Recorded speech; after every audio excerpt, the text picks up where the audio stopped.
अस्सलामु अलैकुम वरहमतुल्लाहि वबरकातुहू। कैसे हैं आप सब? ठीक हैं, खैरियत से हैं? इस वक्त मैं दुबई में हूँ और दुबई में बारिश हो रही है। बरसती बारिश के वक्त दुआ कबूल होती है।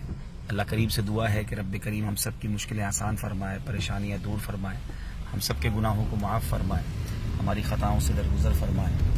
और मैं कुछ डॉक्यूमेंटेशन की वजह से आज दुबई से नहीं निकल सका हूँ।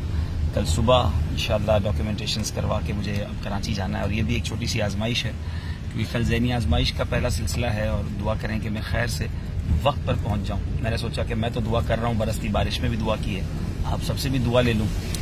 आप भी उम्मीद देखना चाहते होंगे कि हम ज़हनी आजमाइश में सब इंशाल्लाह शामिल हो सकें, तो दुआ कीजिएगा कि खैर से मेरे जो डॉक्यूमेंट्स के मामला हैं वो सुबह क्लियर हो जाएँ और मैं इंशाल्लाह खैर से कल पाकिस्तान भी पहुंचूं और ज़हनी आजमाइश में शिरकत भी कर सकूं। तो आप सब भी दुआ कीजिएगा। हमारे साथ माशाअल्लाह हमारे जलील बापू भी हैं और दीगर इस्लामी भाई भी हैं। दुआ कीजिएगा इंशाअल्लाह। अस्सलामु अलैकुम वरहमतुल्लाहि वबरकातुहू।